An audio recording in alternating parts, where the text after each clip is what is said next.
Forged from the love of liberty in the fires of hope and proud, with boundless faith in our destiny, we solemnly declare. Side by side we stand, islands of the blue Caribbean Sea, this our native land. We pledge our lives to thee. Here every queen and find an equal place, and may God bless our nation. Here every queen and find an equal place, and may God bless our nation.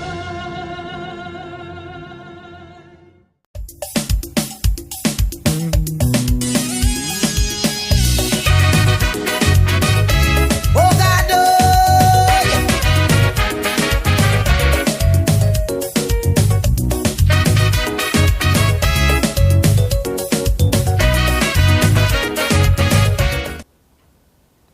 Almighty God, you have given us another opportunity to fulfill our mission as your instruments of peace and progress. We ask that you bless all our endeavors, especially for today's meeting. Give us your grace that we may effectively do our parts as public servants. Bless our political leader and guide our members of our party. Guide the words of our speakers today as they deliver to you our plans and programs so that they may achieve our objectives for your greater glory. Amen.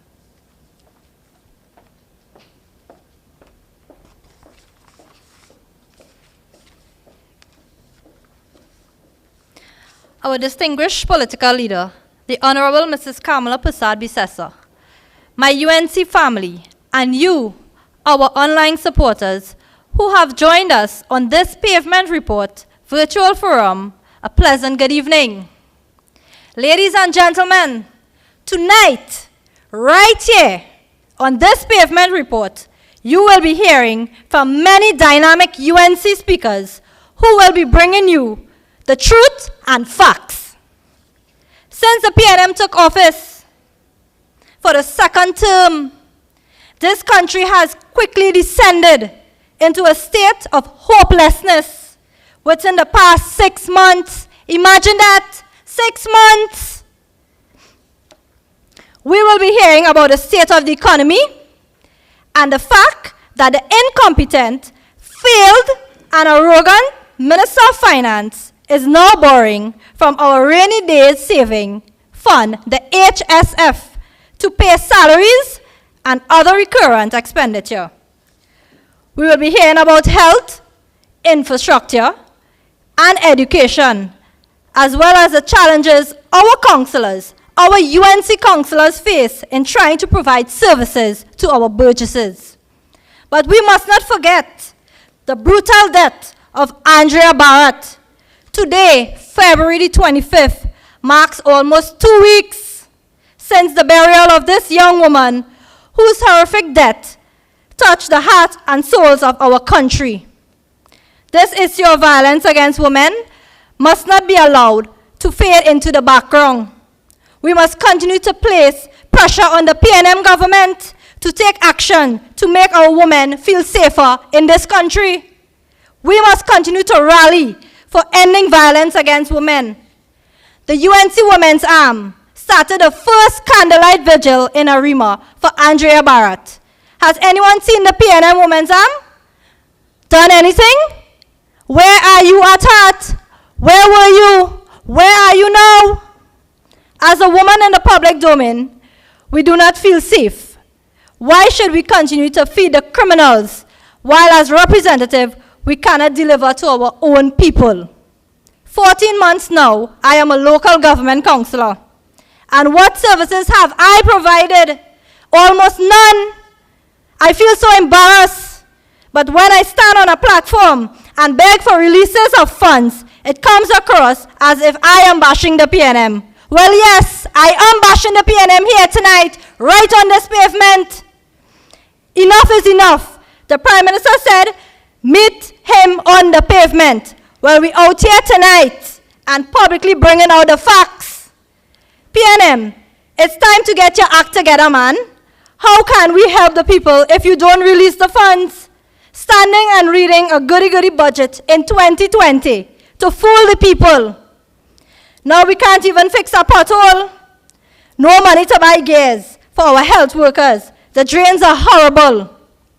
Coming back to the Minister of Works, I need the Blackman River to be clean, starting from Belsmai Street straight down to Abdul Lane.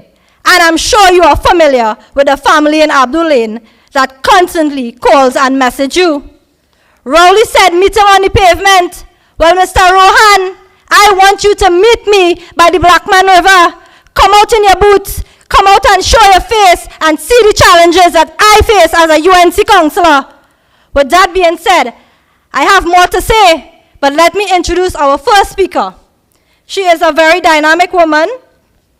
She sits as a temporary senator under the opposition bench. She is a secretary to the St. Anne's constituency. She is also the assistant secretary on the UNC Women's Arm. She is the treasurer of the Cantaro Community Council, and she is the councillor for El Socorro Aranguez North. Welcome, Raquel Ghani.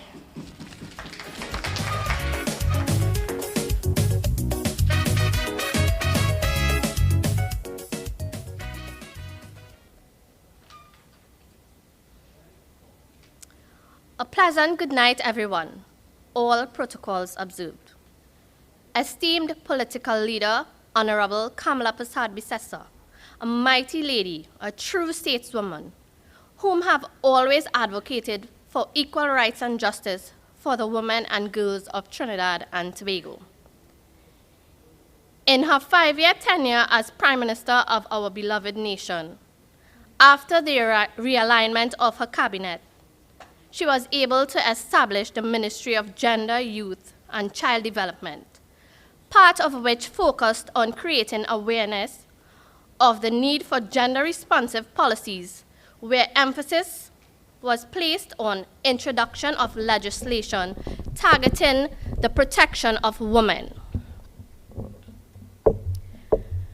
Presently, under this administration, we see uncaring and callous remarks being stated in such an inhumane manner.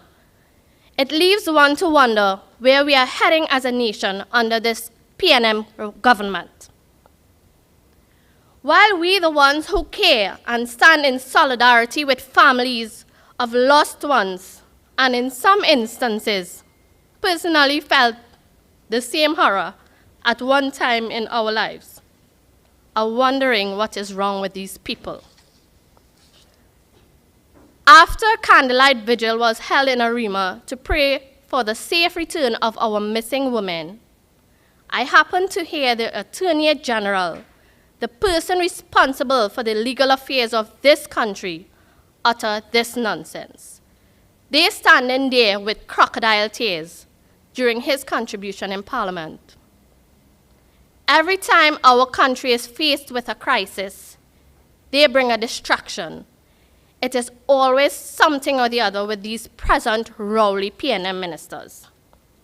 On another occasion, the Minister of Agriculture said, pepper spray is more dangerous than a gun. I repeatedly have to say, God help us. I want to ask Mr. Rambarat tonight, where did you get your scientific data from, sir?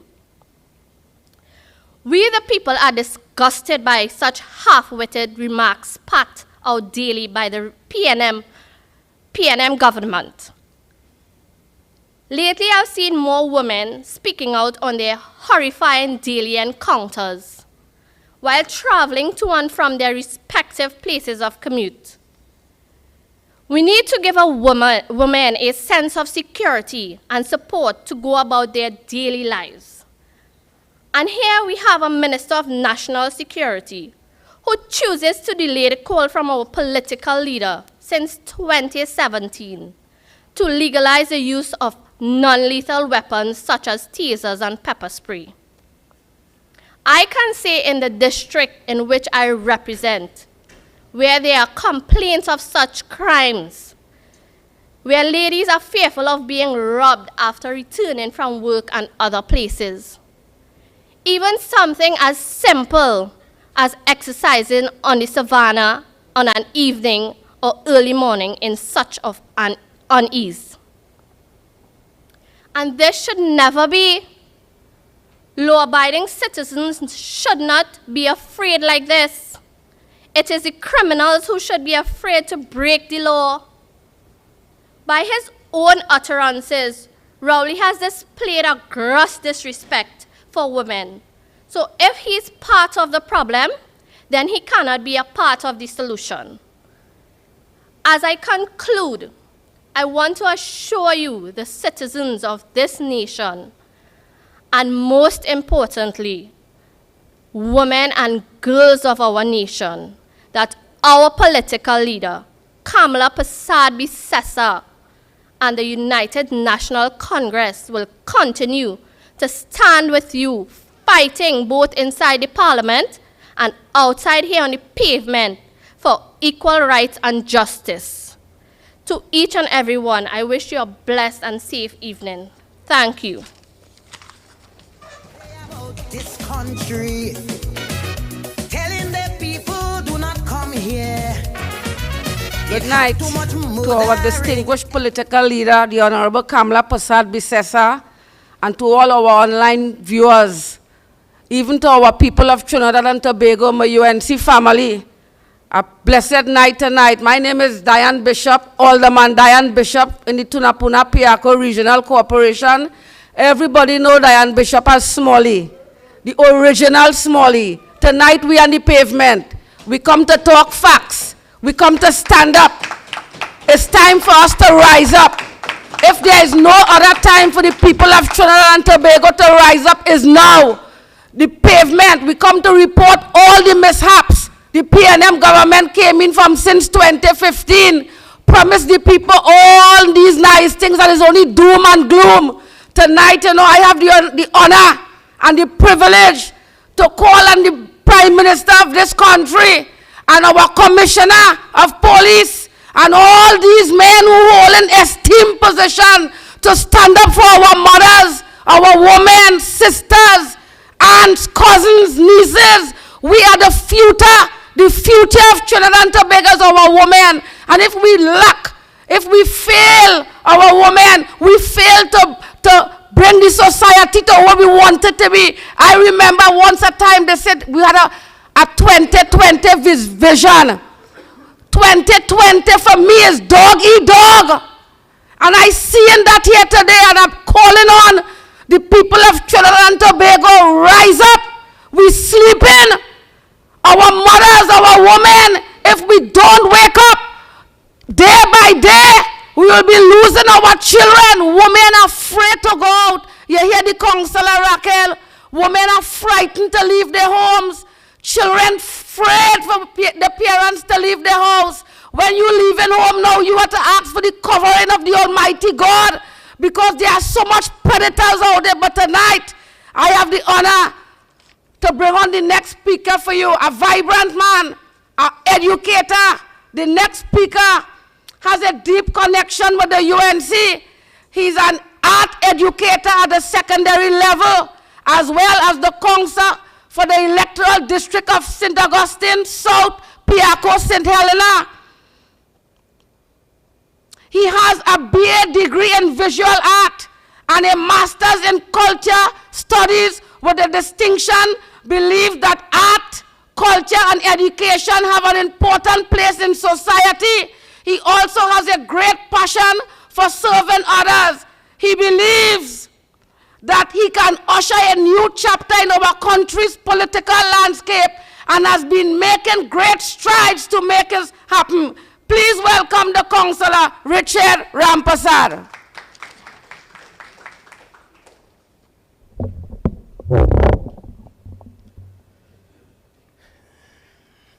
Thank you, Alderman Diane Bishop, for that very fiery and thorough introduction. political leader of the United National Congress, Honorable Mrs. Kamla Persad-Bissessar, MPs, senators, councillors, aldermen, constituency executives, activists, and the thousands of persons viewing and listening to this Pavement Report in the various social media platforms. I am representing the electoral district of St. Augustine South, Piarco, St. Helena. While I would like to say that I bring good tidings on behalf of my burgesses, I'm afraid I cannot, because all is not well in my district and by extension in this country. We know this because we are under the watch, we are under the scrutiny of a dictatorial, wicked, inept, corrupt, and callous PNM regime. Poor road conditions, water issues, children unable to access online learning, citizens not receiving grants, TNT not receiving vaccines, and I could go on and on with a host of challenges. But the issue I'm focusing on here tonight is social services, or rather the lack of. Has the Ministry of Social Development and Family Services provided any relief for you and your family during this pandemic? Have you received the grants you applied for? Did you get a hamper? Many people have not received any COVID-19 relief grants since they were announced last year. Ask any MP or councillor here, and they will tell you our offices are flooded with calls and persons crying out for some form of help and assistance because they have not received any from the state. There are grants for salary relief, rental assistance, cultural relief grants, new entrepreneurs, and the list could go on.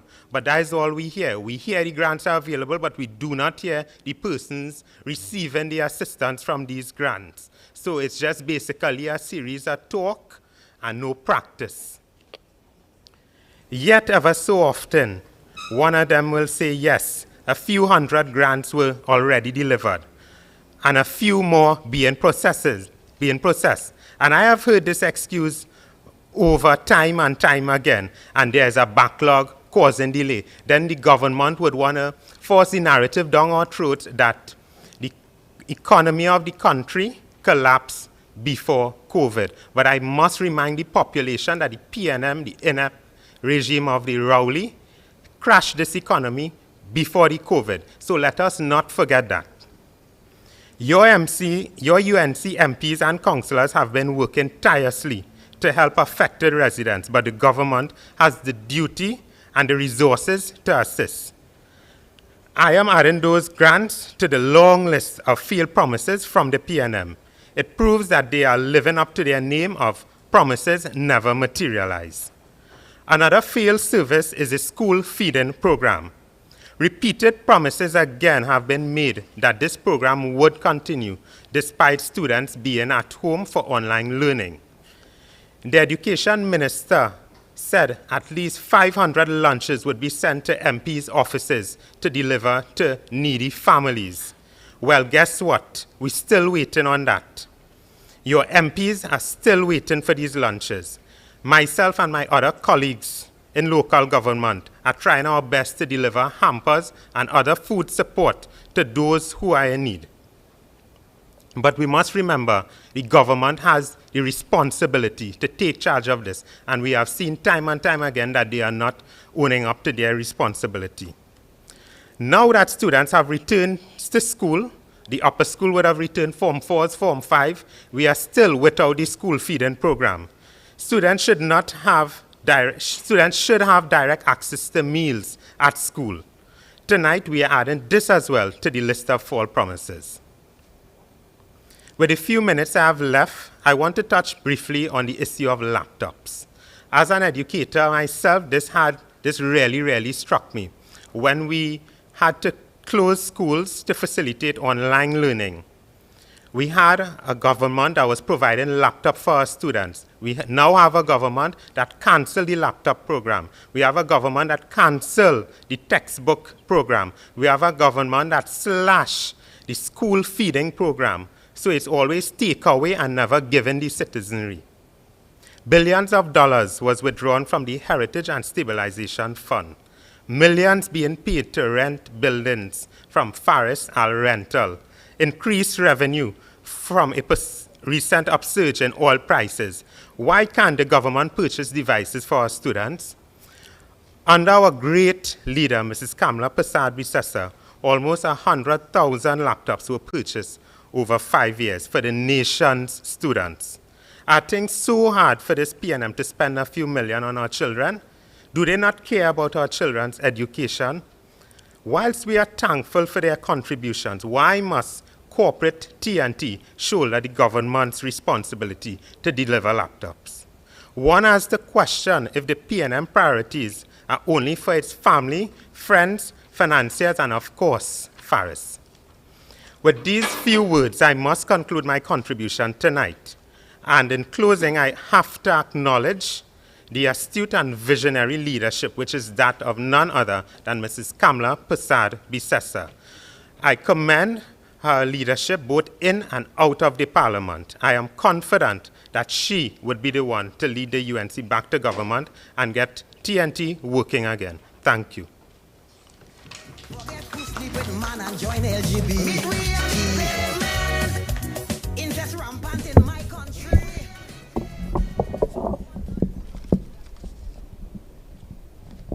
I reach back on the pavement to continue the report. Thank you, Richard, for such an informative contribution. And as you heard the councillor said, infrastructure is poor. Imagine that. Imagine sitting as a councillor and you can't even fix a pothole in the electoral district. Holes bigger than your car. Even on the pavement itself, the manhole cover's missing. I better be careful of falling one. This is not right. It needs to stop people. Stop fooling the people. I remember in 2010, 2015, when Mrs. Bissessar was the Prime Minister of this country, we were able to deliver social services. Simple things like food card, house grant. These are the kind of people coming to the councillor's office, and we cannot deliver. You know how embarrassing that is? But no, this government to have no shame. They don't care for the people, because when the night come, they're not getting wet. They cover comfortable, but we people suffering out there. With that being said, I would like to introduce our next speaker. He is the chairman of the St. Joseph Constituency Executive. He's no stranger to our party. He is also a prominent member of our local entertainment industry. He's currently serving his second term as a councillor, flying the UNC flag high in the San Juan Laventille Regional Corporation. He is no other than my brother, Councillor Amit Suknanan, for the electoral district of Aranguez Water Village. Welcome him.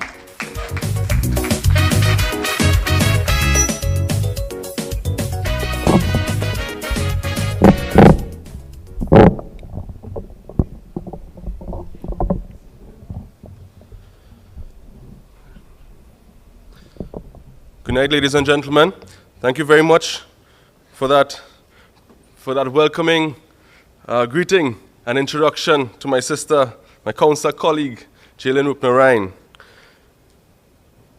To our viewership at home and on online platforms, I welcome you to the UNC Pavement Report.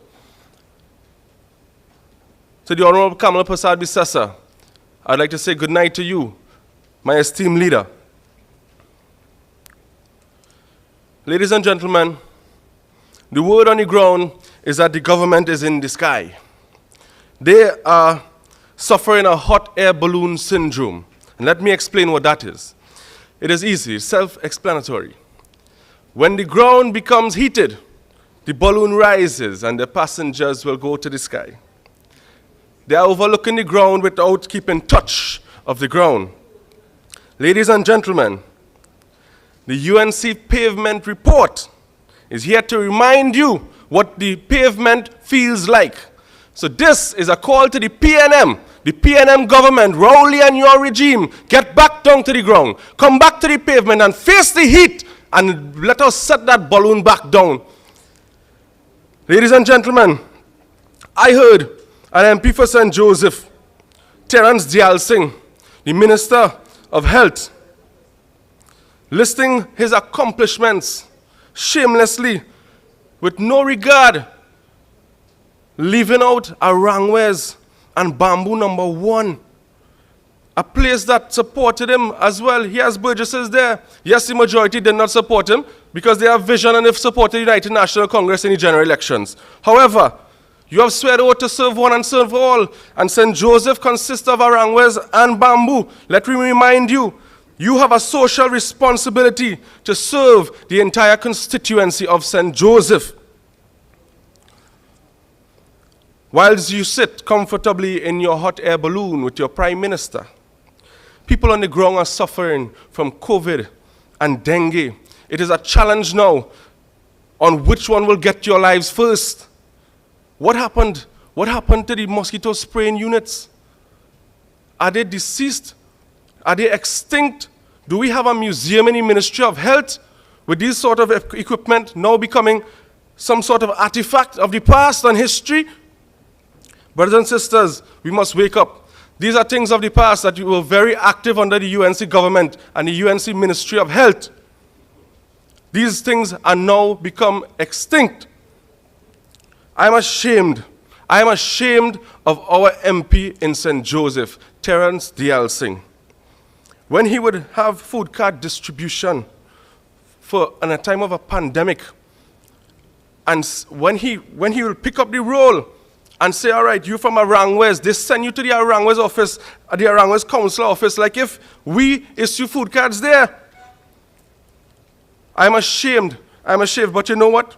Come back to the ground and we're going to show you how to serve people. Because when I came into politics, I swear to serve people in the name of humanity. And you can learn something from our councillors. There's a lot of councillors in St. Joseph that can teach you something. UNC councillors, of course, because the PNM are puppets to you, as you are to your leader.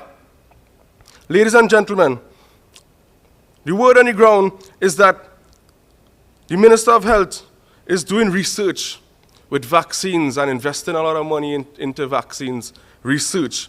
But you are not put there to pay for research. You are put there to bring the vaccine to Trinidad. I want to ask you, why haven't you reached out to India? India has been serving nations across the world. Why haven't you reached out to India? You lie about Barbados. We have brothers, we have friends internationally laughing at our Minister of Health in Trinidad and Tobago, laughing at our government. I have to tell them, no, brother, I'm opposition. We are not in government. I'm not one of those. They are laughing at us. They are calling our ministers clowns. And I want to tell you just now why. I represent a district in the Sawa-Laventil Regional Corporation. Arangwa is one of the village proudly named. And while we are struggling for resources in that corporation, and we put together a handful of resources, and we go and we try to take care of the people's needs, and we fix a pavement or a manhole or a drain, a box drain, this shameless Terence D.L. Singh will come out in the ground and taking out pictures and claiming projects. I want to remind you there's a difference when concrete is curing and when concrete is casting. There's a difference. There's also a difference between your backside and your elbow. There's also a difference if you're going or you're coming. But I will remind you, I will say firmly as the chairman of St. Joseph and remind you what going feels like. Because on the next opportunity, you will definitely have to depart as the MP. Depart from the MP office of St. Joseph. Brothers and sisters, Mount Lambert suffered flooding right in front of his nose. His office is planted into Mount Lambert. We, the villagers, had to fight flooding year after year, going with 5 feet of water and boats into the village, taking burgesses out of the distress. And you had a barbecue in your backyard with the elite. After that, you dress up and you come outside. I hear somebody tell me that you have a convent accent, but I ain't going to touch that. Let them claim that one. I want to remind you of the high heels you was wearing when you were sweeping the dry road, and we was in 5 foot deep water bringing out victims. Brothers and sisters, in front of your eyes, Valsayn, you reside in Valsayn, the Minister of Health and the Minister of Works reside in Valsayn. There's a bridge 3 years now under your purview, under your tenure as MP. In 2018, that bridge is on the verge of collapsing. They are forced to close that passageway in Valsayn. Your same friends use that roadway, but you have no interest. You and your partner Terence, your partner Rohan, all of the same kind. Both of you have no interest in fixing that road for your own community, for yourself to pass on, for your family to pass on. Terrence, you have misled this country. During the start of this pandemic, good thing there's an honest and brave leader, an honest and brave politician like the Honorable Kamala Persad-Bissessar to announce there was the first victim of COVID in Trinidad and Tobago. You was ashamed. You was playing politics, my brother. You was playing politics, but you tried after to play more politics to scare the people of St. Joseph away from the polls. You catch them one time. You catch them 2 times. You don't catch me a 3rd time. While children are dying in your front porch, as the Minister of Health, in your constituency, children are dying in your front porch. Let me remind you what it looks like. Look down and you will see Mount Hope General Hospital. That is your front porch. Kamala Persad-Bissessar built an entire children's hospital for you to undertake under your ministry, but you're playing politics with the lives of the children. And my brother, I'm telling you, it have a price to pay for that, because there's a good God looking above us. There's a good God looking over Trinidad and Tobago, and you have a price to pay for that.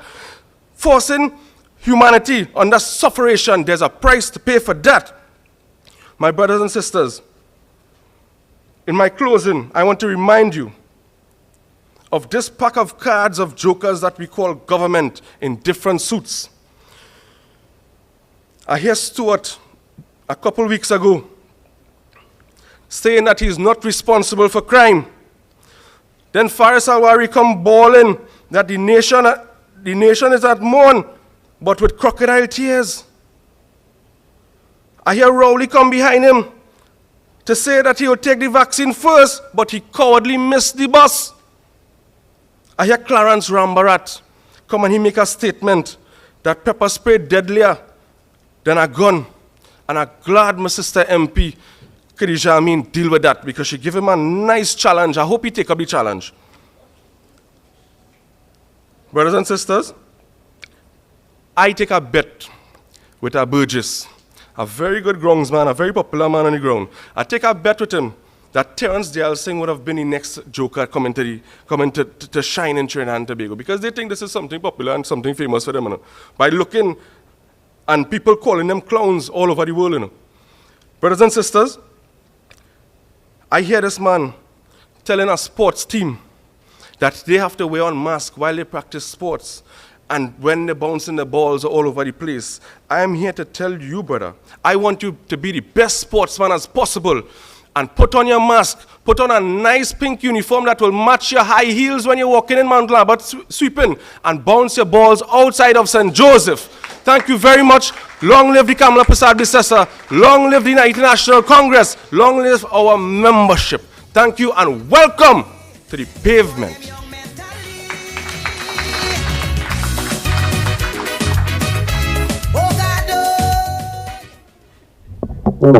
And that is Councillor Amit. Vibrant, passionate. You know, as he was talking about the Minister of Health, if I could recall, one of my friends went to the hospital just a few days ago, spent 3 days in the hospital, had to sleep on the ground. And while sleeping on the ground, speaking to one of the cleaners and asking them, well, 3 days now he on the ground, if they could at least pass a little mop and sanitize, and the woman was very disrespectful to him. She asked him if he feel in the house.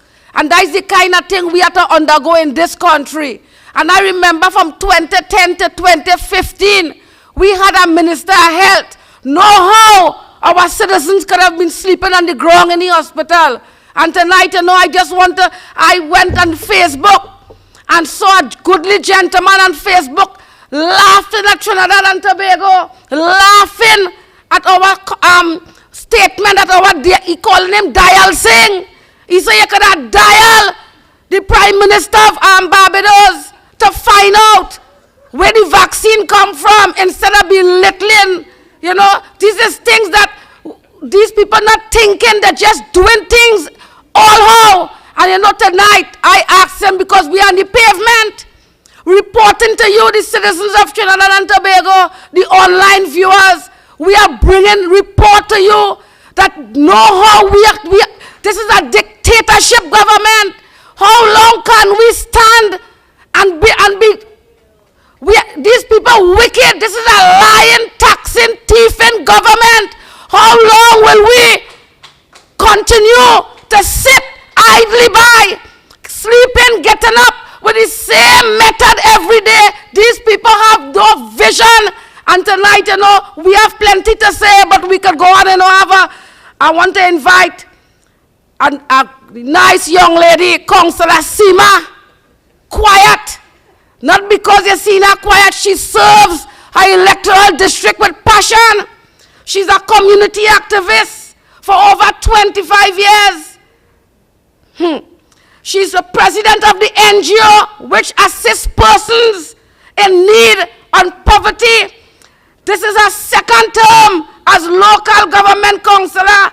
She has passion to serve the people and believes in great representation. Let us bring to the podium Councillor Seema Ramsaran Augustine for the electoral district of Valsin St. Joseph.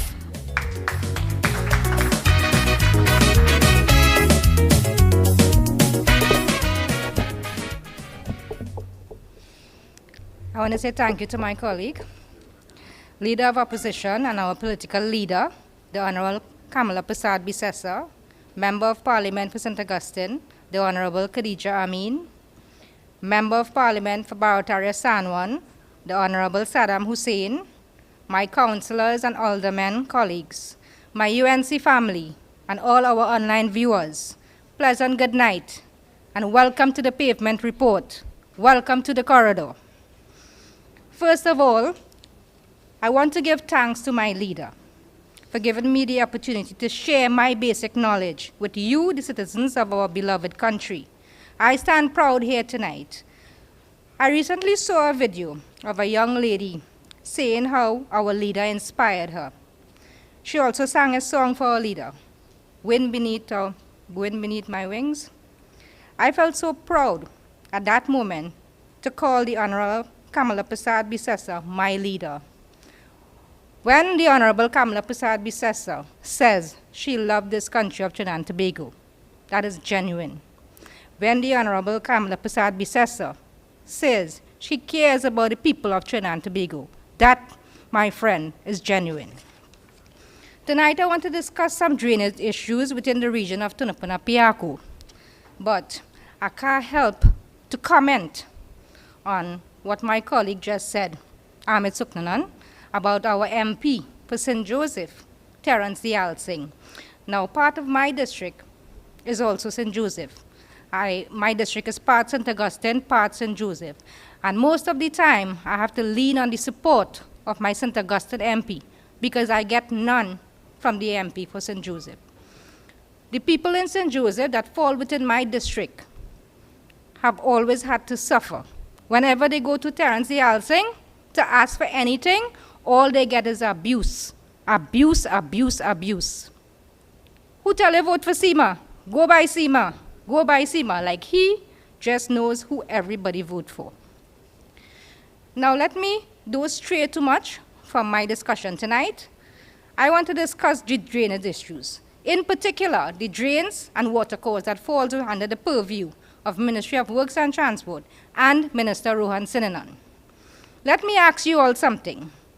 Do you all recall within the last year how many times areas within the East-West corridor flooded over and over again? Places like Aruka, Five Rivers, and etc. Do you recall all those incidents where people suffered losses? That happened due to years of buildup and lack of proper maintenance. Sometimes there are certain disasters we cannot predict or prevent. But instead of going to communities after disaster hits, if Minister Sinanan did his homework, there are a lot of disasters, flooding in particular, that can be prevented. Do you all recall, during my first term, I served as councillor between the years of 2016 to 2019. Parts of my district of Valsin St. Joseph, certain communities, Bamboo 2, Bamboo 3, parts of Valsin South, and also parts of Valsin North, experience flooding every single year. Upon investigating with the residents of these areas, we found that most of the flooding issues were related to improper maintenance of some of the main drains that falls under the purview of Ministry of Works. Now, I could elaborate a little bit on one of this community in particular. This would be Bamboo number 3. What we found when we went to the drains is that the drains were so full of slush. A drain 6 feet in depth with 4 feet of slush. Now, the system in place there was always very effective. You all remember 2010, after Kamala Prasad Bisesa won the election and became the Prime Minister of this country, we had a massive, huge flooding. Do you remember between 2010 to 2015, any flooding? None at all. Why? Now, this drain in particular has been lacking maintenance. So the system where it should go, where the water should lead to the drain, lead out the drain into the area, the irrigation pond, where the pump would pump the water into the river, normally is very effective. Whenever the river reaches the level of the drain, that gate would close. So then the water from the village would then flow into that pond and be pumped into the river. But before that process could happen, the village floods with the actual water in the village. Because the drain has so much slush in it, the water can never reach the pond in time. So that water just tends to back up and flood the entire village. Do you know that these areas suffered no flooding in 2020? Do you know why? As a councillor for the area, I made requests to the corporation to render assistance to try to alleviate some of the flooding problems. These drains were dredged by TPRC mini excavator to allow the free flow of water. If these drains that belong to Ministry of Works are maintained the way they should, that would alleviate a lot of flooding issues. But then again, what do you expect from a man scraping good road and repaving it? And I'm serious, you know, this man scraping good road and repaving it. Sometimes they pave over a water leak instead of calling water to fix the leak and then pave the road. That's one of the biggest problems we face. These government agencies don't ever communicate with each other. Minister Sinanan, if you decide to pave a road and stumble upon a water leak, and common sense will tell you it's the water leak that caused the road to deteriorate first to begin. Lays with water to fix the leak, then pave the road. If you decide to pave the main road, let's say Tunapuna for example, the road doesn't need paving, lays with the council of TPRC, I'm sure we could recommend a road in dire need of paving. But what can you expect from a minister who doesn't even care about the community he lives in? He doesn't even care about his own neighbors in Valsay North.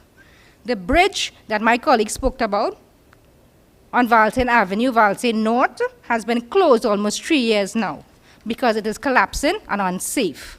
Yes, that bridge falls under the purview of the regional corporation. But Minister Sinanan, you know very well the corporation does not have the resources to fix that bridge. Why don't you collaborate with TPRC and fix that bridge? Minister Sinanan, all departments under your ministry, traffic management, highways division, drainage division, total failure. Minister Sinanan, I beg of you, please do your job. Run your ministry or resign. Thank you.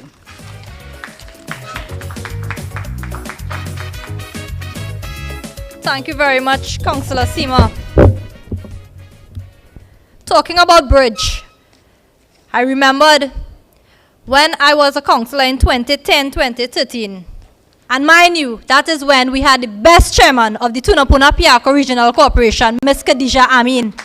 And today she's now the Member of Parliament for St. Augustine. And I stand here and I'm so proud of her for where she has reached. But coming back on the bridge, in 2010-2013, if I can recall, we got a location for bridge in our electoral district. We had 15 councillors, and I think maybe it was 2 bridge per year, and we had to share it amongst each councillors. Now, under the PNM, you don't hear nothing about bridge in the regional corporation. With respect to the water leak, my colleague is right. We have so many water leaks in our region, and every time you call water to fix these leaks, months and months and months and months.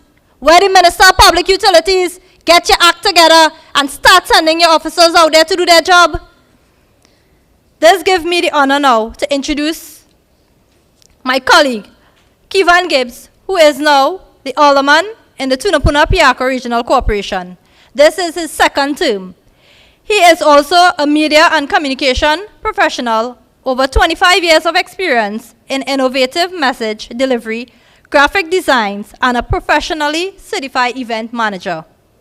Kivan holds an MBA in leadership, entrepreneurship, and innovation, and was communication manager to the Office of the Prime Minister under the leadership of Mrs. Kamala Persad-Bissessar when she was Prime Minister.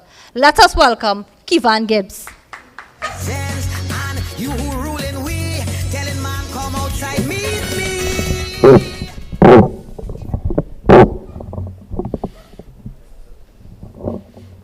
Special good night to the political leader and to all of you all looking on tonight at our Pavement Report. I want to welcome the MP for Samoa Barataria San Juan, Saddam Hussein, and the MP for St. Augustine, Ms. Khadija Amin. 2 nights ago, Senator Julian John asked me to speak tonight. And she asked me to focus on education. So, like everyone here tonight, I went to do some research on what was really taking place in education. I mean, we are aware that the government has been ignoring it. But what I found, ladies and gentlemen, had me damn vexed. I wasn't prepared for it. So I decided to do a little video. And Archie, run the video for me, please. In 2018, the UNC members of the Tunapuna-Piarco Regional Corporation visited the St. Joseph Secondary School. The school had holes in the roof and was run down. But we felt confident because we were aware that a school was being built for these children, started by our leader, Kamala Persad-Bissessar, and the People's Partnership Government. However, much to our surprise, we were about to get a reality check. In September 2015, the school was 95% complete, and all that needed to be installed were the air conditioning units. However, under this P&M administration, work at the St. Joseph Secondary School stopped. And this, my friends, is what happened next. The school was abandoned, vandalized. Thousands of dollars worth of acoustic tiles, ceiling tiles, were just lying in the middle of a hall, there for years, waiting for somebody to come and steal it. It was disgusting. I have to tell you, my friends, at this point, I was in shock. So I decided to go and do some research. When I checked, I found out that in November 2015, the P&M Minister of Education and Member of Parliament for Arima at that time, Anthony Garcia, said that a new contractor had been hired, and he assured that all efforts would be made to have the building up and running in the not-too-distant future. That, my friends, was in 2015. So I don't know what Anthony Garcia thinks the not-too-distant future is. In 2019, before the Parliament, Minister Garcia said that 3 steps had been taken to fix the school. He said they had increased security officers to round the clock. Minister Garcia said that the Ministry of Education had engaged a contractor to secure the site and in particular the materials. The current MP for Barataria San Juan and then Senator Saddam Hussein questioned how could this place still be called a construction site when it was 95% complete in 2015. Somebody needs to take responsibility for this.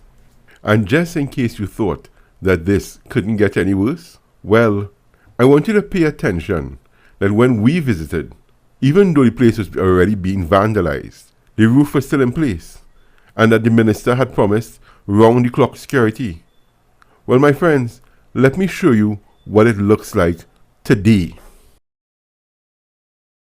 This, my friends, is now. This is what it looked like today.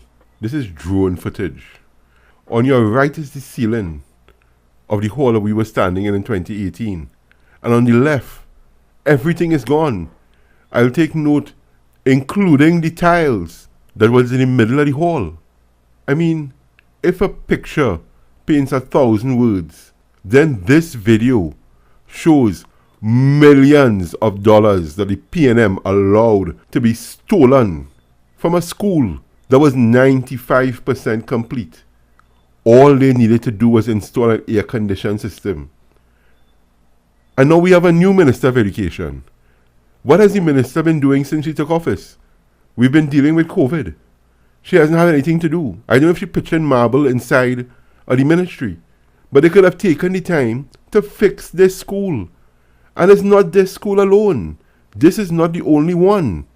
I mean, let's see what's going on just a few blocks away in Curep Presbyterian.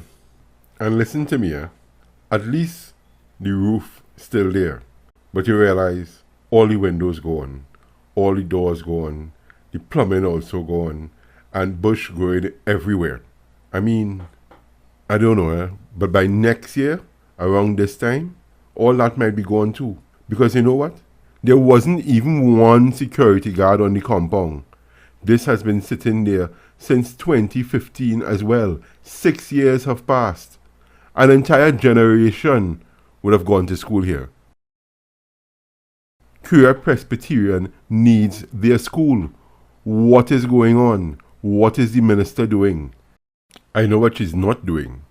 She's not finishing Barataria North Secondary School. Ask MP Saddam Hussein. He has been trying to get them to do something. I mean, the most that's going on there is they're cutting the grass. Why can't we finish the schools? Why do we think it's not important? Is it spite? I mean, we need to ask the hard questions here. We need to be honest.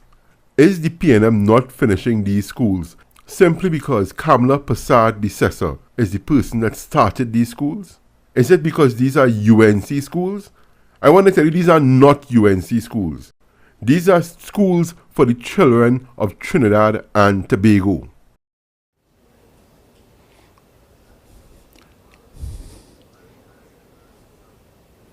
I don't care if you're a member of the PNM, you're part of the UNC family, you're independent. But once you are a citizen of Trinidad and Tobago, what you just saw must have your damn vex. I have some questions for the minister. I want to find out exactly how much money was stolen, because that's what it is.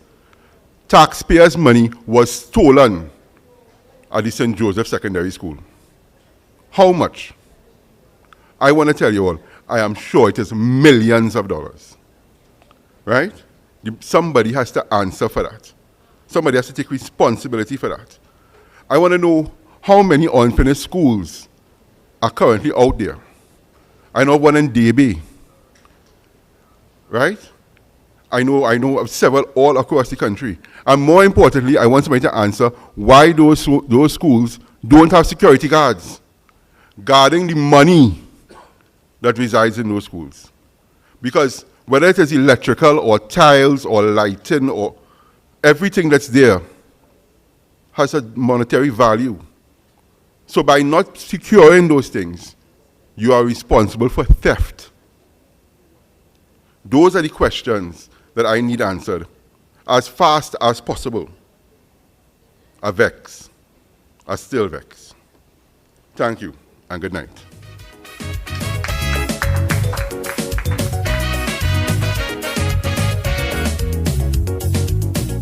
First time I agree with something Rowley say. And that was Alderman Kivan Gibbs. You see what's going on with our nation's schools? You see, there are a bunch of people who think that they alone have to be educated, and we could leave the rest of the country, everybody else, uneducated. You know why? Because when you're uneducated, you wouldn't ask questions like these. You wouldn't bring up problems. You wouldn't talk about things that are affecting the country. Tonight, we have questions to ask on the pavement, and we want answers. You know, I want to ask simple things like, you know, there are some tents that set up outside even hospitals. I want to know if there are patients who even went to those tents, if there were any death recorded. You know, when you're going to hospital now, you have to wait all kind of 14 hours before you can even see a clerk, much less to see the doctor. All these questions we want to ask. The citizens, we rising up. You know, I want to mention to the people that tomorrow, Parliament, Friday, stand, you know, take a stand in front of the Parliament on Friday the 26th, you know, to defend our democracy. You know, we asking the people, the citizens, to wear white and come out. Wear your mask, keep your distance, but we don't let them use this COVID to have us quiet. Do not let them make this COVID have us in our homes and we can't come out, because that's what was going on. We home, we staying inside, and they're doing what they want. Tonight we asking questions, and you know, I want to bring out our next speaker tonight. Our next speaker, he served as a party, NATEX, as the Northeast Corridor. He serves as the party organizer in the UNC Tunapuna constituency. He's presently serving as councillor for Kora Paradise Tagarigua, and today is proudly serving his district once more as a local government representative. You know, I could talk about this councillor, a passionate man, a hard-working man, and I remember when we became councillor in 2010, our esteemed Prime Minister then, the Honorable Kamla Prasad Bisesa, she has taught us to serve the people, and that is one thing the PNM don't know about, serving the people. So tonight I want to bring on Councillor Prakash Bharat. All Indian women used to walk these streets.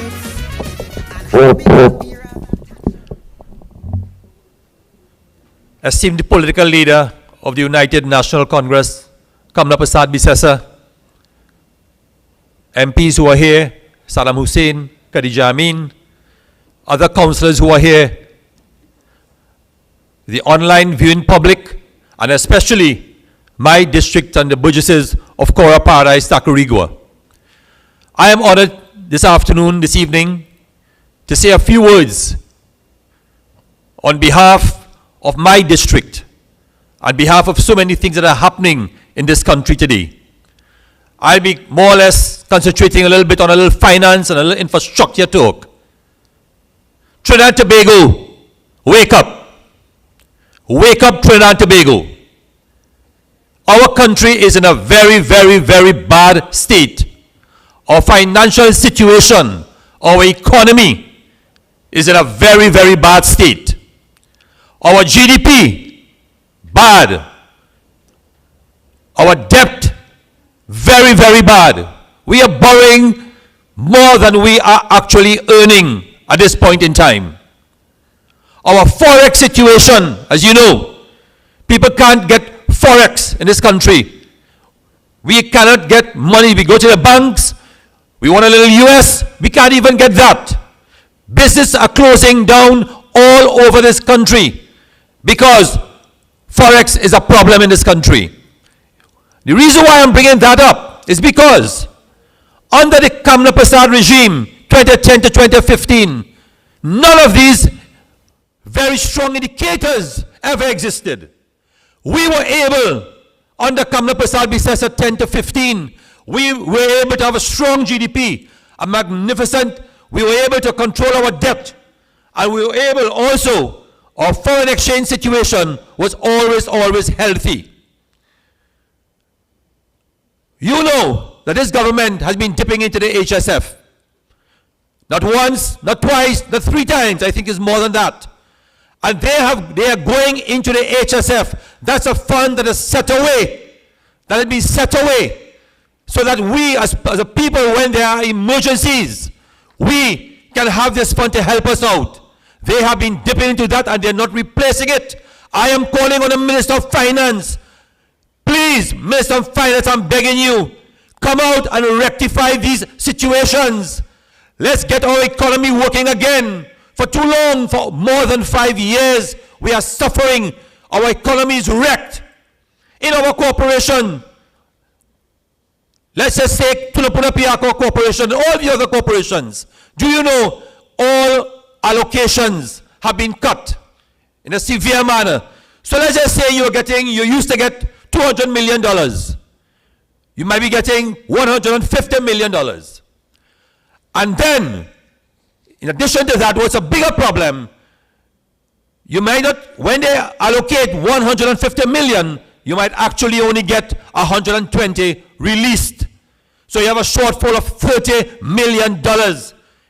Inadequate funding. So you have to make up $30 million for your projects, for your plans. Impossible. It's not going to happen. So the lack of funding is stemming primarily from central government, where they have cut the funding to nearly all the corporations, and we have to make do with whatever little there is. And that is proving to be a very, very difficult situation. So we have to either push back our projects, or we have to scale down our projects.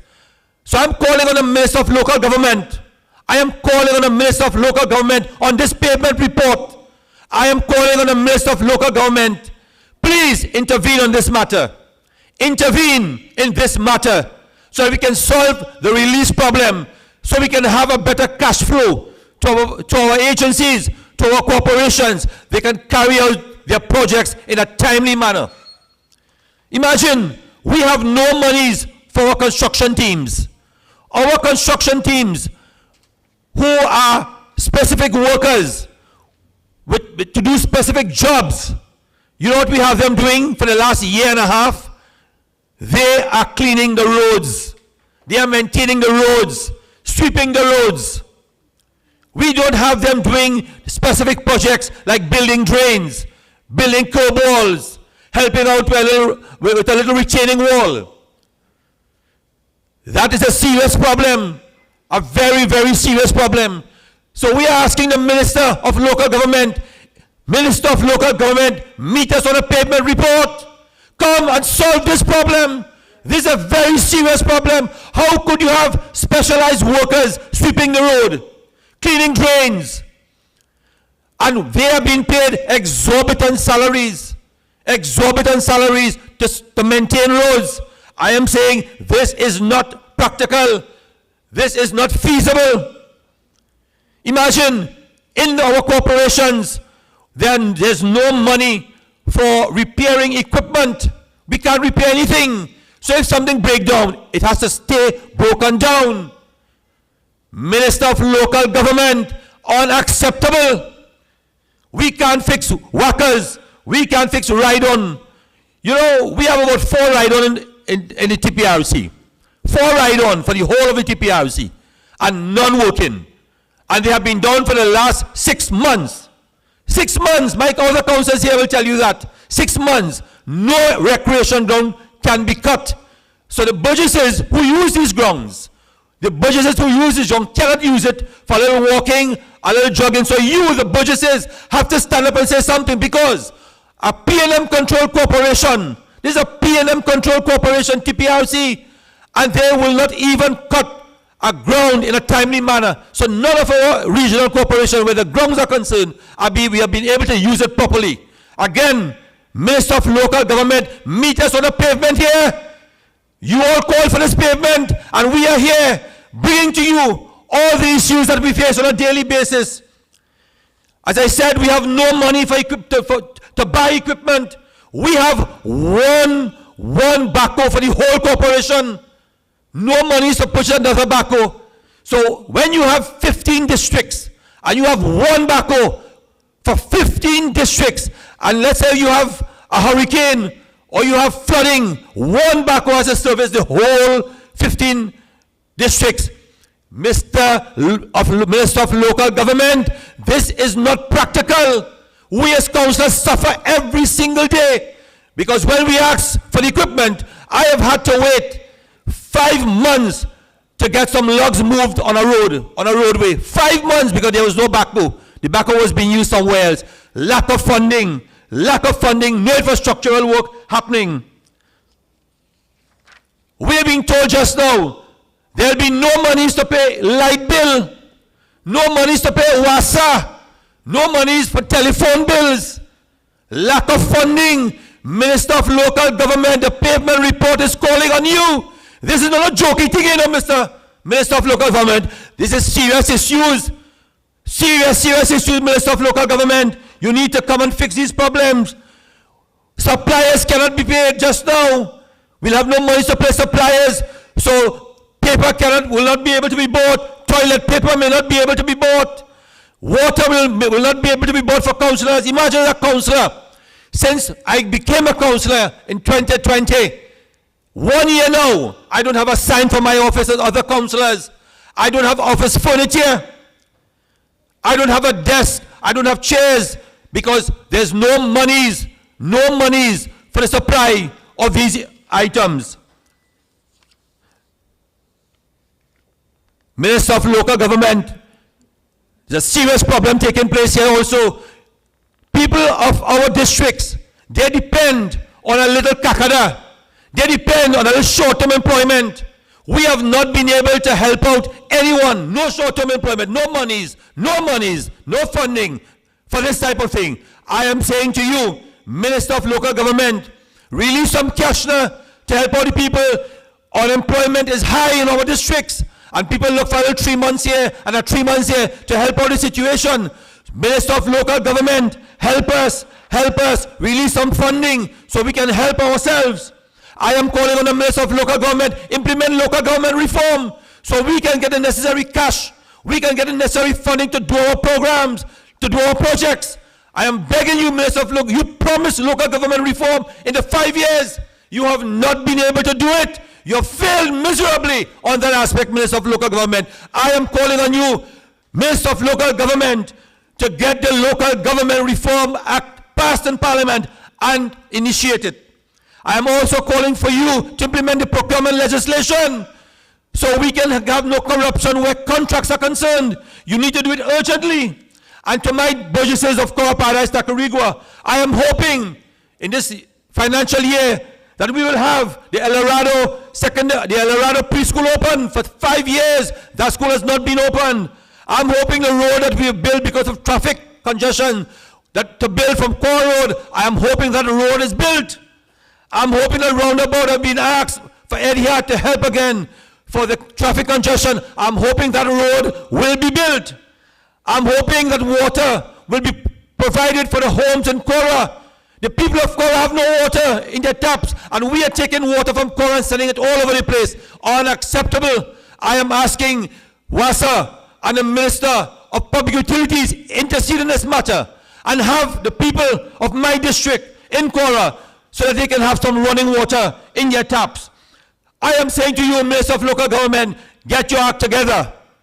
Release some funding for the corporation so that we can do the projects in a timely manner, in a way that we will be able to do these projects and we'll be able to have the necessary funding. We cannot be starved anymore. The Pavement Report is calling on you, Minister of Finance, Minister of Local Government, please, begging you, intercede in these matters. And today I want to thank our political leader for her caring.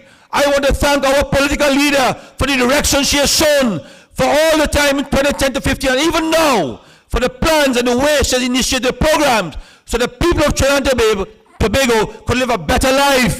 That is why she had a ministry of the people. I thank you all. I thank you for listening to these very simple things I've said here today, but very, very serious initiatives. So I'm calling on the people that be the Minister of Local Government and also the Minister of Finance to act accordingly. God bless the United National Congress. God bless our political leader, Kamala Prasad-Bisesa.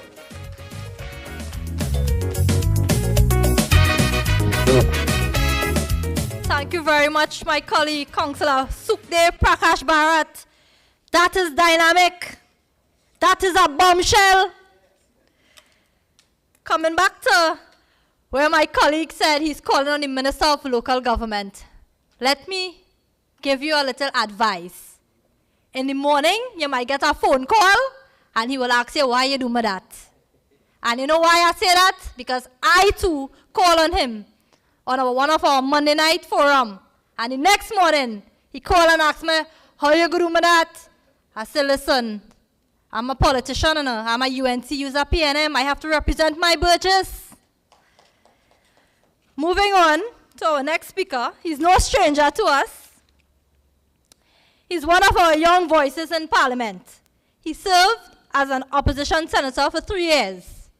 He is practicing attorney at law, and today he serves as the Member of Parliament for Baratara Sanwan constituency.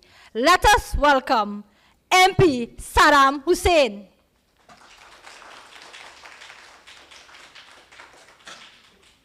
Thank you very much, Councillor Jalen Rupnarain. I want to say a special good evening to the political leader of the United National Congress, the Honorable Kamala Prasad Bisesa of Senior Council, who's right now preparing very thoroughly because we have a very important debate in the Parliament tomorrow where MP David Lee will be piloting a motion of no confidence in Franklin Candy, Minister of Energy and Energy Industries. I also want to say a special good evening to my MP colleague, Khadija Amin, Senator Jillian John, all the councillors, the hard-working councillors who you have seen on the platform, both from the Sawa Lavental Regional Corporation and the Tunapuna Regional Corporation, aldermen, UNC family, patriots of Trinidad and Tobago, welcome to the pavement. And as Praki said, the Prime Minister challenged the United National Congress to meet him on the pavement. Well, Prime Minister, we are on the pavement, but you are not here. So we will have to advocate the issues and bring the facts to the table for the citizens of Trinidad and Tobago. Because when you listen to a PNM platform, all you get on that platform is mama guy, old talk, and the Prime Minister like to call it geometry. So that is all they have to offer in the People's National Movement. In the United National Congress, we offer performance. We offer dynamism. We offer ideas. We offer solutions. We offer proper representation to the people of Trinidad and Tobago. That is what we do. We bring the facts because you constantly hear the Prime Minister and his band of merry men, Stuart Young, Faris Alrawi, Dial Singh, they always come and say that we are spreading fake news. Well, no, that is not it. Because when we say something on a platform, we have the documents to back it up. And tonight, I want to bring some very pertinent issues, very, very important issues to the public. And that has to deal with the finances of the country. That has to deal with the laws of this country. That has to deal with how the PNM is currently managing this pandemic. A few speakers spoke of the Heritage and Stabilization Fund. Well, tonight I want to spend some time on that particular piece of law. It is called the Heritage and Stabilization Act. And previously, under that piece of law, that is called what we have known as the Sovereign Fund. So this is where the country, where there's a shortfall in revenue, you are allowed to dip into your savings. So like in your normal home, you have some money for rainy days. This is the rainy day fund. So you dip into your savings, which is called the Heritage and Stabilization Fund. Now the law was that only if your revenue, the total revenue projected, fell below 10%, then you are allowed to dip into that fund. But it has something called COVID-19. And this PNM government has used COVID-19 as an excuse for everything. An excuse for why the police service is in the state, why the court system is in the state, why the economy is in the state. But tonight we must declare that COVID did not destroy the economy. It is the PNM that destroyed the economy of Trinidad and Tobago. And I'll tell you why. Because Imbert came to the parliament during a pandemic to do what? To amend the Heritage and Stabilization Fund Act. You know, he amended the act so that revenue don't have to fall in the country for them to put their hands in the cookie jar. Hear what he did. He said that the government can go into the HSF if there's a disaster declared under the Disaster Measures Act. So let me look at hurricanes, let me look at earthquakes, those types of disasters. B, a dangerous infectious disease declared under the Public Health Ordinance, or there is or likely to be a precipitous decline in budgeted revenues which are based on the production of oil and natural gas. So what they have done is that they have used the law, They have used the parliament for their own benefit. That is what they have done. They have used the law to now, their majority in the parliament, to amend the Heritage and Stabilization Fund so that they could go and take out money from in there. And Imbert, when he amended the law, he said he has to lay a report every time he dips into the fund. Well, I have the report. In fact, I have 3 of the reports. Because I would like the country to know that in the financial year 2020, Minister Imbert and the PNM took out $900 million US. Let me repeat that. $900 million US from the Heritage and Stabilization Fund, which amounts to about 6.3 billion TT dollars in just a couple months. They took out money in April, they took out money in June, and they took out money in August. $6.3 billion. And recently we heard that they want to come again and take out some more. And Minister Imbert tried to account for spending $6.3 billion with 6 pages of paper. I have the 6 sheets of paper. 6 pages of paper to account for $6.3 billion. Now, when we look at the first report, I have the first report here, the lady report in Parliament last Friday. The first withdrawal was in the sum of $400 million US. And this was taken out on the 15th of May 2020. $400 million US they took out. And I don't know if Imbert read this report before he laid it in the Parliament, because there are a lot of inaccuracies and blatant lies inside of this report. You know, let me read a piece of this report. They said that in light of the decline in oil price and impact of COVID-19 on the Trinidad and Tobago economy, the price on which the country's 2020 budget was based upon was revised at an oil price of $25 per barrel with a wellhead gas price of 1.8 MMBTU. Minister Imbert, when did you reduce or revise the oil figure in the budget to $25 per barrel? When did you do that? It was pegged at $60 in the budget, then reduced to $45 in the mid-year review in 2020. Where you get $25? Are you underestimating now in this report to justify why you went into the HSF? Is that what you are doing? Is this the lies that is going to be laid in the Parliament? Then we see that here where they're using COVID, they're using the $400 million for. This isn't COVID. 15th of May, we are in lockdown. Trinidad and Tobago is in lockdown. And they were saying that they need money for COVID relief, for salary relief grant, for hampers, for green hampers. You know who they was paying? According to this report, they were paying contractors. Contractors. Nothing inside here has to do with social services. And they paid out of the $400 million US, which is about 2.8 billion TT dollars, they took $1.8 billion to pay contractors in the Ministry of Works and Transport, in HDC, in UDCOT. So you account for $1.8 million, but you forget to tell us where the other $1 billion gone. That's what you do. Where is the other $1 billion? Who were the contractors who were paid? Were they paid for work that was going to be done before the election? Because in May, we had an election coming up in August. So Minister Imbert, you need to tell us where the other $1 billion from the first withdrawal gone. Because the country needs to know. This is not the PNM money. This is the people of Trinidad and Tobago's money. This is our money. Then, I have the second report. Now, the second report is our next set of withdrawal. The second withdrawal was $200 million US. $200 million US. And they took out this money for, you know what? You might laugh at this one. Let me read the report. It is noted that the sum of $860 million was allocated to the ministries and departments to cover outstanding bills for goods and services such as rent. So you know who had to collect the rent?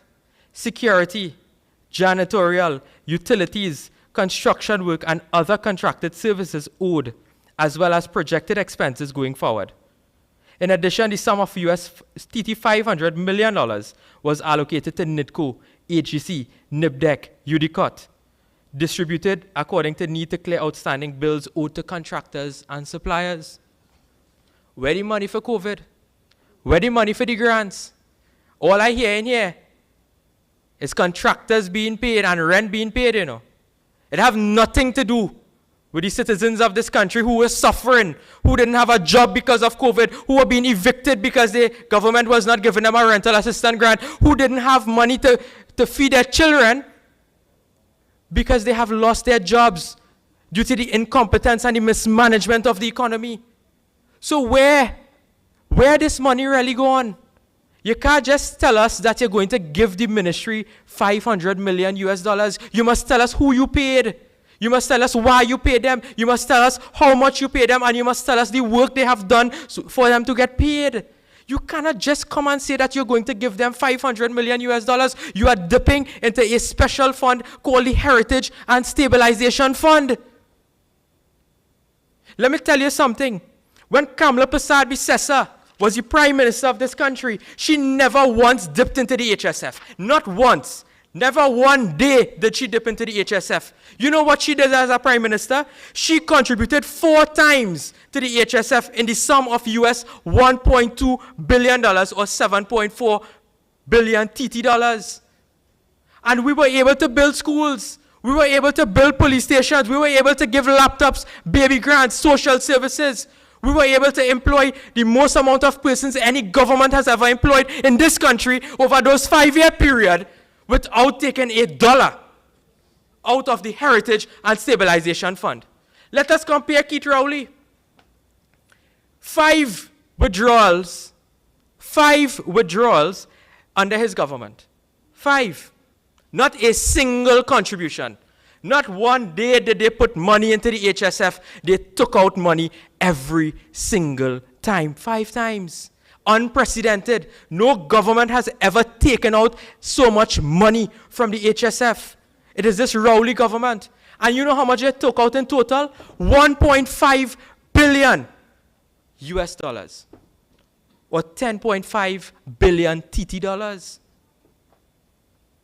Imagine that. And today, Kivan showed you how much schools they couldn't complete.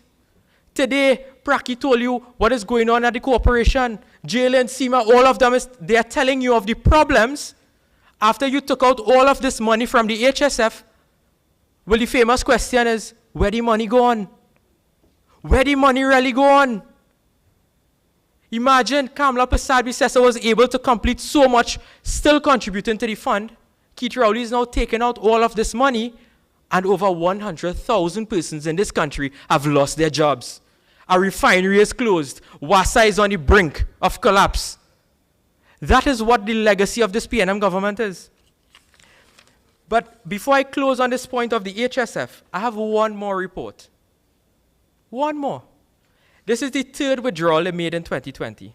And here what they take, They take out $300 million US, again, from the HSF. And they took out this on August 25th. Well, when I read this report today, I had to read it twice. So I'll read it for you all. I quote from the report. In addition, the government faced a severe cash constraint, which put it at a major risk. And as a result, there was an urgent need for a cash injection to the consolidated fund to avert the potential for reputational risk arising from non-payment on account of insufficient funds. You know what all that fancy word means? The consolidated fund is really the bank account for the government. It meant that the consolidated fund had no money in August, not a single cent, so they had to go and take money out of the HSF, put it in that fund because they are afraid when a contractor carry a check in the bank, the check bounce, the government check bounce. Because you know why? The government have no money in the bank account. So by this document, this report, this is an admission that the government is bankrupt, and this admission came from no other than the Minister of Finance, Colm Imbert. This is what this document is saying. Imagine this government has no money. You remember when Imbert came to the parliament and say he went to the central bank governor and they tell him what? That the country running on fumes, that we had 3 days of money remaining. Well, Imbert, all they use up the fumes. It had nothing. It had nothing. It have not a single cent, and the overdraft today is overdraft by over $13 billion, in addition to the fact that there is no money in the consolidated fund, that you have to go and take out money from your savings to put it in the consolidated fund to pay salaries, to pay pensions, to pay contractors, and to pay for services. And then you want to say that you run this country good? Then you want to talk about turnaround? Then you want to talk about stability, growth, and some other stupidness that he always talking about? Man, I'll get real now. This is the state. This is where they have took our country, our beautiful country. Our country under Kamla Persad-Bissessar was prospering. This is where they have reduced our country to the fact that our consolidated fund had no money in it, that they had to go and withdraw money from the HSF. It is frightening. It is frightening. How could you instill confidence in people to invest in our country when you have run down the country? Run it down. Spend out all the money. And nothing to show for it. Not a single thing to show for it. Nothing. Then, a very important matter just came to my attention. I saw a media release coming out of the Ministry of National Security. And it's entitled Venezuelan Repatriation. Apparently, the government, Minister Stuart Young, was liaising with the Venezuelan officials in Venezuela in order to have a repatriation flight for over 100 Venezuelans who were in Trinidad. So the flight was carded for today. So this meant that those persons may have had to get their proper COVID test, that they would have had to wind up their business in Trinidad and Tobago and get ready to head back to Venezuela. Do you know, before the flight, so everything was arranged, persons were here. The press release goes on to say, when details were provided of the aircraft that are being used to repatriate these Venezuelans, the government was proposing to repatriate over 100 Venezuelans. It was discovered that the aircraft was amongst those sanctioned by the United States of America. Is the blind leading the blind? That is the incompetence of Stuart Young. Imagine you arrange an entire repatriation flight, a whole repatriation flight, and you didn't realize that the plane that you're going to use to send back these Venezuelans is a sanctioned aircraft by the United States of America? Well, judging from his past, when Delcy came into the country, they had no problem with the sanctioned aircraft landing here and sanctioned individuals. And they now realize that there's a sanctioned aircraft that is going to be repatriating Venezuelans to Trinidad. I mean, how more embarrassing, how more incompetent, how more... We can't use, I mean, we're on the pavement, but you have to still be a little politically correct on the pavement. But how could you, the words are just losing me right now. Maybe we'll have to have a conversation off the camera. But Minister Stuart Young, you must go. This incompetence is glaring. Imagine you are setting up a repatriation flight with an aircraft that is sanctioned by the United States of America. The blind leading the blind. Now, there's another issue, again, falling under his ministry, that it has been brought to my attention that there have been 9 immigration officials, 9, who have tested positive for COVID-19. So let me break down this to you. There are 5 shifts at the airport. 5 shifts. In one shift, 6 persons tested positive. On another shift, 1 person tested positive. On another shift, 2 persons tested positive. A total of 9 immigration officers. They have now reduced the shifts at the airport from 5 shifts to 2 shifts because of this COVID issue. And persons there, their families have been placed on home quarantine. There's currently going to be a collapse and a crisis that is happening right now at the immigration division at the airport. All because of this one man. I can't understand this one man called Stuart Young. Why it is that Minister Stuart Young is not doing his job. He's looked busy, but he's not busy at all. This man has put the lives of immigration officers at risk. The protection of these officers are not there. I have a memorandum in my possession from an immigration officer. And if I would like to inform you of what this memorandum said, it says this, that there's yet to be a schedule for cleaning from the airport authority. The use of sanitizing and misting machines is done approximately 30 minutes after the change of shift at 6 a.m. and at 2 p.m. There is yet to be a schedule for the regular supply of PPE. There were only 25 gowns in the last 3 months, 3 packs of surgical masks, no protective screens, and that's for 90 members of staff. They have had to go to private entities to solicit sanitizers, and only oversized gloves are provided to them. As of 24th February 2021, that being today, there are no surgical masks. No surgical masks. How much I tell you they took out from the HSF? $6.3 billion. And not a surgical mask will be that the immigration officers don't have in this country. This is the risk that Stuart Young has these officers working at. You must protect these officers because they are doing a duty to this country. You cannot behave so callous. Then I saw, he said that the newspaper misquoted him when he said that he is going to protect the immigration officers. He says misleading, but that is the only true statement he made because he's not protecting those officers. I mean, I feel very passionate for this matter because this deals with the welfare of these persons. They have children, they have families to go home to, and that the government, who is meant to protect you, are putting these officers' lives at risk. So those are some of the pertinent issues that I would like to raise with you on this pavement report. It shows that clearly the PNM has lost its way. It shows that there's only one alternative to this country. We could offer how many solutions to the PNM? They are just too incompetent and corrupt to ever govern this country. There's only one solution, and that solution, my brothers and sisters, is a brighter day. It is the day that the United National Congress forms the next government of Trinidad and Tobago that will only bring back prosperity to this country. It is only a United National Congress with our vision that will be able to ensure that our economy is placed on the right path. It is only under United National Congress government, under the leadership of Kamala Persad-Bissessar, will we see brighter days for women and children of Trinidad and Tobago. I thank you very much, and stay tuned to the rest of this program.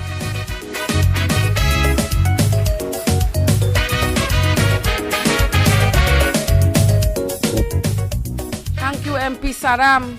You know, while the MP was talking, there are a lot of things came to my mind. All these monies, and even in my community, lack of devices for children for school, no internet service. And I know I heard a minister saying that 90% of our children were given devices. Well, I could tell you about my community, and I'm sure others could talk about their community too. Persons have to take money out of their own pocket and assist homes, families without work, without job. Just imagine jobs, lack of employment. Mothers have to leave the phone home with the children so that they could do work, could do their school work. And we boasting, and the PNM boasting, that they're secure in Trinidad and Tobago. MP Saram, I want to thank you very much for educating us. And you know, I want to bring on a bright, esteemed woman I had an opportunity to work with. Ms. Khadija Amin is currently the Member of Parliament for St. Augustine and the Vice Chairman of the United National Congress. Khadija came into public life through her work in communities, being elected as a local government councillor for St. Augustine South, where she served for 10 years. She became the youngest person to be elected to head a corporation in the history of Trinidad and Tobago at the age of 28 years, and was the best chairman of the Tunapuna Piako Regional Corporation ever had and will ever have. She went on to serve as advisor to the Minister of Local Government before being appointed to the Senate. Khadija comes from humble beginnings, growing up with no electricity or pipe-borne water. It did not stop her from achieving 9 O-levels and going on to complete A-levels, University of the West Indies, and to do her master's in business administration. She's a very passionate and outspoken. Let us welcome the dynamic Khadija Amin, MP for St. Augustine. We'll chop you until you pip, pip, pip, pip, pip, pip, pip, pip, piss. If you're coming down, come down and meet we on the pavement. See how poor people living, suffering, hungry. Meet we on the pavement. Thank you very much, Sister Smalley. My friends, my colleague from Barataria, San Juan, Member of Parliament Saddam Hussein, I feel so proud to hear our councillors speak tonight, to speak about the issues that affect the core. Greetings to you, my brothers and sisters, comrades, ladies and gentlemen, those of you who are joining us. Welcome to the pavement. I hear so many speak of the issues in local government. You heard from Brother Saddam Hussein about issues in the management of the economy and the poor job that the PNM has done, blaming everything on COVID, blaming Kamla, and not accepting their own incompetence. And I want to add to that tonight. So many are losing jobs. The cost of living is going up. Food, transport, going up. Tonight, though, we have something else to worry about. And it has been some time that this government has been throwing out the idea of increase in water and electricity rates. You all have been hearing it.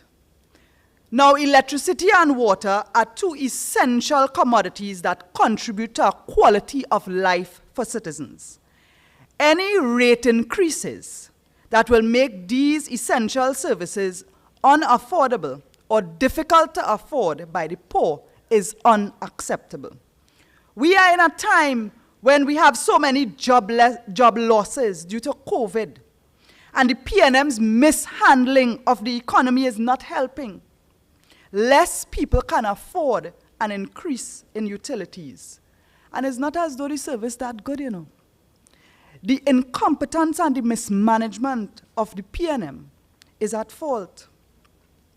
If you know, though, that if electricity and water rates go up, you know everything else will go up. Because rent will go up, landlords will charge more because utilities had to be taken into consideration. The cost of living will go up. Food will go up because it means that manufacturers will transfer that increased cost of the utilities into the price of their final products. Increases in rates for electricity for industrial customers will increase production costs. And so we will have cost push inflation. And even those people with small businesses will have no choice but to increase their prices if there is utility increase. So if the water rates increase, we also have other issues, other problems. In impoverished environments where there is not sufficient water, you will have sanitation problems, you will have diseases being spread more easily. Things like gastro, and you remember when we had cholera in this country. And yes, COVID-19. All over the world, they are telling you, wash your hands, wash your hands. But you know, half of the time, Wasa sending no water in the pipe for you to wash your hands. Some places are without water for weeks in this COVID pandemic, and they can't even wash their hands. In agriculture, our farmers depend on water for irrigation. And you know, we also have had the PNM telling us, I mean, when they find farmers using water to wet their crops, they find that is wasting water. But the truth is, if water rates go up, even the cost of produce, fresh produce, will increase as well. But recently, we have had this brilliant government. They have come to tell us that WASA is inefficient. Well, tell us something we didn't know. How many of us get Morbi in the pipe instead of water? How many get dirty water instead of clean water in your taps, and we pay for it? How many areas go for weeks without water? How many of our citizens get no water in their taps, but the WASA bill come in on time? They're very efficient with sending the WASA bill, you know, but the water don't come. How many areas have WASA leaks on a daily basis? Who wasting more water in this country, the citizens or WASA? Check your WASA leaks. How many people getting their cars damaged because WASA dig up the road to fix the leaks and car fix back the roads? Our councillors will tell you in St. Augustine constituency, if you know Evans Street by UE in Curep there, Paget Road, Bamboo, it is horrible. People damaging their cars every day. But we paying WASA bills. Are we getting value for money? While there is a need to increase the inefficiencies both in WASA and TNTEC, the government must be clear as to what their next move is with regards to employees and utility rates. One big question that has been lingering over this country as a threat is whether this government is going to send up the public utility rates. As it stands, Trinidad and Tobago has one of the lowest utility rates, yes. But the question is, do we get value for money? The PNM incompetence at it again. When the UNC was in government, we increased the number of homes that got pipe-borne water. People all over the country got water to their homes for the first time. The PNM come back, and what you have? Pipes, but no water. The incompetence of the PNM is abound. Many citizens pay their WASA bills. They get no water in their pipeline. And then the government would claim that the rates are too low. It is time for us as citizens to demand value for money with public utilities. And people have been speaking out. People are talking about the poor service. So the government is rushing to do something. There's a situation developing that I want you to keep an eye on. I just want to take you back a little bit. Let us rewind a little bit. Tuesday, September 3rd, 2018.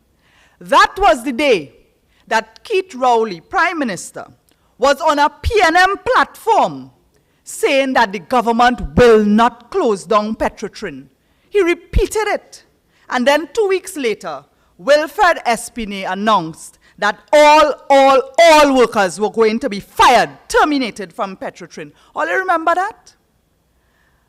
On Wednesday, 21st of August 2019, the government terminated the same Wilfred Espinay as chairman of the Trinidad Petroleum Holdings Limited.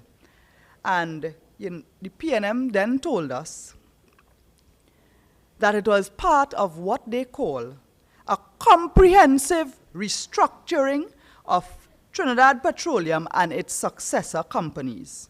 All workers terminated, Petrotrin shut down. And now I want you to stick a pin and fast forward to day before yesterday. Day before yesterday, which was Tuesday, the 23rd of February, 2021, the Minister of Public Utilities held a press conference and told this nation, and I quote, effective immediately, WASA is going to be restructured and re-engineered. Minister, what do you mean by this? The minister went on to explain that based on a cabinet subcommittee report from December of 2020, they were going to implement some recommendations. That sounding familiar to you? Wasn't this the same thing that Rowley told us, the Prime Minister told us, the Minister of Energy told us, when they came to deal with the Petrotrin issue? The Minister of Public Utilities quoted from an executive summary of that Cabinet Subcommittee report, and it says, and I quote, "WASA has become unwieldy, unproductive, unresponsive as an organization, and has deteriorated and is no longer serving the citizens of Trinidad and Tobago." Sounds familiar? He goes on, in numerous instances and over many decades, efficiency was sacrificed for, inter alia, political patronage, and management accountability exchanged for industrial stability, resulting in an organization in which there is little correlation between the contents of collective agreements and the realities of providing a reliable service to the national population at an affordable and acceptable cost to the taxpayers. All of that to say, well, hello, I want to ask you, Mr. Minister, where is the political patrimony coming from? Tell us. Out of 65 years of governance in this country, the PNM has ruled Trinidad for 50 years. The minister comes today to say that WASA is being used for political patronage. The PNM is drowning in its own filth, the filth that they continue to try to shove down the throats of the citizens of this country. The PNM's incompetence of decades is coming to haunt us. So since 2015, when the PNM was in government, it's only now they know that WASA is not responsive and not profitable. You remember, it's the same narrative they painted when it came to Petrotrin. So this government, Rowley himself, continues to blame Kamla, blame COVID for everything. Tonight, I call on Prime Minister Dr. Keith Rowley to come clean with this nation on the WASA issue. Dr. Rowley, your government needs to come clean and tell this nation exactly what you mean when your minister speaks of restructuring WASA. Because the last time there was a report of this nature, it was the whole Petrotrin fiasco, and thousands of workers lost their jobs. They were sent home, fired by the same PNM, when after Rowley said that they will not be closing down Petrotrin. Keith Rowley, you lied to this nation on a PNM platform. We know the track record of this government when it comes to selling out the patrimony of this country. We do not trust you.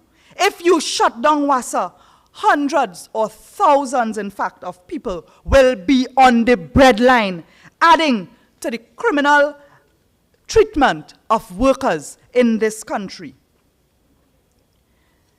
And well, he said that the report will come to the Parliament on Friday, 5th of March. That is the minister, this cabinet, special cabinet meeting. Well, I wait in next week, Friday. We are waiting. I want to see the contents of that report. The Minister of Public Utilities was so shameless in his response when they asked him about layoffs and cutting jobs and cuts in spending and things. You know, this man went to blame the opposition. He is the Minister of Public Utilities and come on TV to blame Kamla because he is getting ready to fire workers and to mash up WASA. We have to ask, based on your answer, based on your statement, can we foresee that there is going to be job losses in WASA? And does this government intend to lie to this country once again? The union representing the workers has already made it very clear. And the president told the nation that the minister, Marvin Gonzalez, has not consulted with any trade union leaders or experts in the field. So he is breaking the Industrial Regulations Act. Let me tell you, apart from the job losses, according to the United Nations, water is a fundamental right of people in this world. The PNM on a daily basis continues to deny many of us, and I'm saying us because where I live with is hardly get water too. But you continue to deny us our rights to water. I want to ask, and I want you to ask yourself, does the PNM government, led by Keith Rowley, intend to give the treatment of water and sewage to a private company soon? Is it more of the 1% in action? Are there, at present, persons setting up a Waste Management Caribbean Limited or any other new company for water management and waste management in this country? Is there something already in the pipeline that the PNM is not telling the country? This PNM government has lied before. Dr. Keith Rowley, our Honorable Prime Minister, has lied to this nation. We must not be led like sheep to slaughter under this vicious, wicked government. We must not allow water and electricity rates to increase without value for money. And especially now, in this time of COVID, the COVID pandemic, so many people losing their jobs. Why are you looking to increase the cost to citizens? And further, we must not allow the thousands of workers from WASA or those public utility companies to be fired. We must not allow our patrimony to be dismembered, destroyed, and sold out. Keith Rowley, this is not scrap iron. This is our nation's heritage. You are buying and selling scrap iron like a man in a tussle. I want you to tell this nation the truth about whether you plan, what your plan is to restructure WASA, and if you intend to fire workers. We will not stand for it. Trinidad and Tobago, keep your government on its toes. Stand up and speak out, and let us continue to keep our government in check. I thank you for this opportunity to share with you tonight on the UNC Pavement Report here in our virtual space. Good night.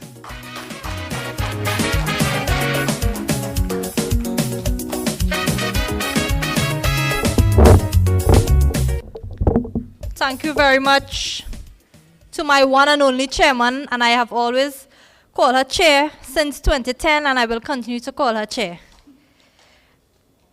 When I started off my speech, I said tonight you'll be hearing from some dynamic UNC speakers, and that is what you heard right here on the Pavement Report. So I would like to thank all of our speakers here who have contributed a variety of issues and challenges that we face under this PNM incompetent government. Releases. We are calling on the government to start releasing the funds to the regional corporation so that we can deliver services to our burgesses. As our political leader has taught us, serve the people, serve the people, serve the people. And that is what we want to do, serve the people. Don't forget to join us tomorrow, right here at our Anna Roberts, our very own senator, right here live. Thank you.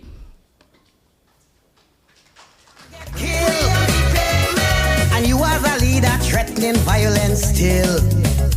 Oh me, oh my, I don't feel the cry. Douglas politics tomorrow night. Mr. Douglas. Douglas politics. Mr. Douglas Friday politics. night. Tone it down, please. Tone it down. I'm telling you to tone it down. Look, rules? I don't care about rules. Just tone it down. I'm the headmistress. Oh, tone it sorry, down, please. sorry, Madam Referee, sorry. Tone it down. Okay, I'll tone down the promo. So, anything to make you happy, Madam Referee. Douglas politics tomorrow night. Friday night, 7:30 p.m. Before you lime, before you social distance, Douglas politics. Once again, relevance. But Madam Referee. Relevance. Can you please deal with the promotion, please? We are trying to get the show on the road. Please, stay relevant. That's very relevant to what we are doing. It's a promo for tomorrow night, Friday night, 7:30. We want people live on Facebook and on YouTube. Log on because we start on time, so it is very relevant to what we're trying to Listen, promote. Douglas, no show. Cancel the show. Sorry, Madam Referee, sorry. Anything to make you happy. I'm expelling the show. Please, Douglas, leave the studio. Leave the studio now. Douglas politics. We are studying nothing. We must give the people the information. Douglas politics. Friday night, 7:30 p.m. Be there. Every kid and race finally go places love to the